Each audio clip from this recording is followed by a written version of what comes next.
নিম্ন করে 1 লাখ টাকা নিয়েছি, না কিনলে পরকে ভিডিও হবে না, সুন্দর হবে না, ক্লিয়ার হবে না। ও কত খেলা তুলিল খালা মেলা খেললো দিল, তার দর প্রয়োজন আজকের খেলার পক্ষ থেকে পক্ষ থেকে প্রথম গোলদাতাকে 1000 টাকা, দ্বিতীয় গোলদাতাকে 500 টাকা এবং ভিডিও কর টুটুল শাহ দর্শনের পক্ষ থেকে দ্বিতীয় গোলদাতাকে 1000 টাকা এবং ক্লিনিক এন্ড ডায়াগনস্টিক সেন্টারের পক্ষ থেকে 1000 টাকা। কিন্তু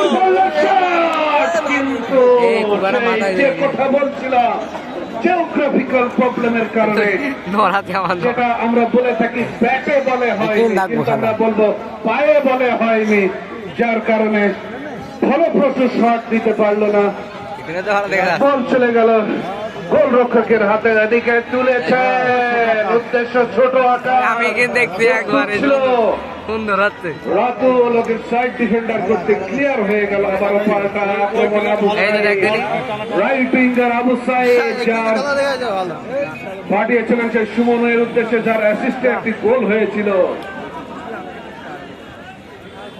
সুপ্রিয় দর্শক মন্ডলী, ইতিমধ্যে আমাদের কম বক্সে উপস্থিত হয়েছেন অত্র চুয়াডাঙ্গা জেলার কিংবদন্তি ধারাভাষ্যকার জনাব শামীম খান।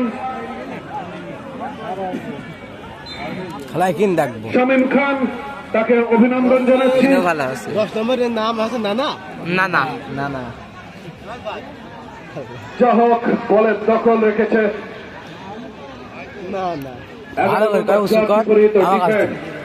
ডিফেন্ড থেকে সাইড উইঙ্গার, আবারও ডিফেন্ড থেকে রক্ষণ ভাগে 11 নম্বর জার্সি পরিহিত আলামিন রাখতে পারল না।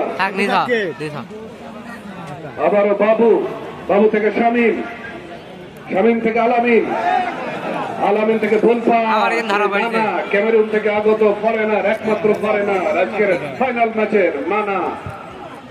উদ্দেশ্য আবু সাইদ রাইট উইঙ্গারের উদ্দেশ্যে পাঠিয়েছিলেন, কিন্তু ডিফেন্ড হয়ে গেল, কোনো বিপদ নয়। রক্ষণ ভাগ থেকে পেনাল্টি বক্সের মধ্যে ঢোকার চেষ্টা করছে আবু সাইদ। উদ্দেশ্যে সুমন থেকে 5 নম্বর জার্সি পরিহিত সাব্বির, বিকেএসপি সাব্বির ঢুকে পড়েছে, বাধা প্রদান করেছে, যার ফলশ্রুতিতে রেফারি বিশ্বস্ত বাজি বাজিয়ে দিলেন ফ্রি কিক ওই দর্শনা বয়েজ ক্লাবের অনুকূলে। সুপ্রিয় দর্শক মন্ডলী, আপনারা উপভোগ করছেন